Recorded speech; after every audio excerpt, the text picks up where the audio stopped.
కడవరి కాలంలో ఉన్నాం, జాగ్రత్త. దానియేలు గారు దినమునకు 3 మార్లు ప్రార్థన అనుభవం కలిగి ఉన్నాడు. ఎన్ని మార్లు? చెప్పాలి. దానియేలు గారు దినమునకు ఎన్ని మార్లంట? 3 మార్ల ప్రార్థన అనుభవం కలిగి ఉన్నాడు. మరి దావీదు గారైతే దినమునకు ఏకంగా 7 మార్లు ప్రార్థన అనుభవం కలిగి ఉన్నాడు.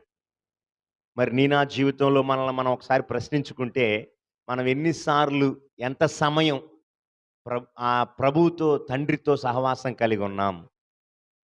జాగ్రత్తగా ఆలోచన చేయాలి. కడవరి కాలంలో సమయాన్ని సాతానుగాడు దొంగిలిస్తా ఉన్నాడు.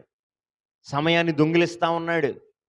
వ్యర్థమైనటువంటి ఆ టీవీల ముందు, సినిమాల ముందు, సీరియళ్ళ ముందు, ఆ సెల్ ఫోన్ పట్టుకొని మన సమయాన్ని వాడు దొంగిలిస్తున్నాడు. తెలియకుండానే దొంగిలిస్తున్నాడు. జాగ్రత్తగా మనల్ని మనం ఒకసారి ఏం చేసుకోవాలి?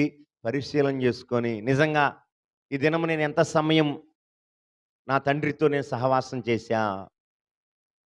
నేను ఎంతసేపు నా తండ్రితో నేను మొరపెట్టుకున్నా అనేది ఒకసారి ఆలోచన చేయాలి. కష్టం వచ్చినప్పుడు, నష్టం వచ్చినప్పుడు మాత్రమే కాదండి మనం ఏడ్చేది. ఏవండి, ఎలాంటి పరిస్థితుల్లోనున్నా ప్రభువుతో మనం సహవాసము కలిగి, ప్రభువుతో మనము మాట్లాడుతూ, ముచ్చటించుచు, ఆయనతో మనము సాగిపోయేవారిగా దేవునికి స్తోత్రం చెబుదాం.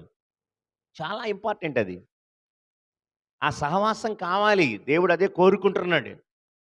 ఏవండి, నాకు మొరపెట్టే వారిగా ఉండాలని ఆయన ఆశపడుతున్నాడు. మనం ఆయనకి మొరపెట్టే వారిగా, ఆయనకి చెప్పకుండా మనం ఎవరెవరికో చెప్పుకుంటా ఉంటాం. మన కష్టాలు, మన నష్టాలన్నీ ఇతరులకు చెప్పుకుంటా ఉంటాం. ముందుకు వెళుతున్నాను నేను ముగించడానికి. జాగ్రత్త. ఈ రాత్రి నేను ఈ 4 విషయాలు చెప్పాలని ఆశపడ్డా. యేసు ప్రభువారు ఆయన పరిచర్య ప్రారంభం ప్రార్థన, అనుదినము ప్రార్థన, ఆఖరి పట్టబడబోయే ముందు కూడా గెత్సెమనే తోటలో ప్రార్థనలో పట్టుకున్నారు ఆయన్ని. సిలువపై ఆయన ప్రాణం విడిచే ముందు కూడా, తండ్రి నీ చేతికి నా ఆత్మను అప్పగిస్తున్నానని చెప్పి ఆ మాట పలికి తన ప్రాణాన్ని విడిచాడు. సో తండ్రితో ఎంతటి సంబంధాన్ని కలిగి ఉన్నాడండి యేసు ప్రభువారు. మరి మనం కలిగి ఉన్నామా? మనం కలిగి ఉంటున్నామా? వింటున్నారా? మనం కలిగి ఉన్నామా? ప్రశ్న వేసుకోవాలి. మనం ప్రతి దినము కూడా ప్రభుతో సహవాసం కలిగి ఉండాలి.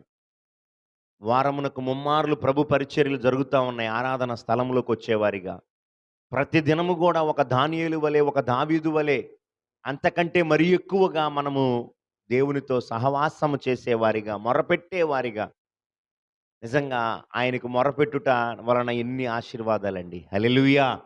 నన్ను అడుగుము అంటున్నాడు ఆయన. నన్ను అడుగుము. ఏమంటున్నాడు చూడండి.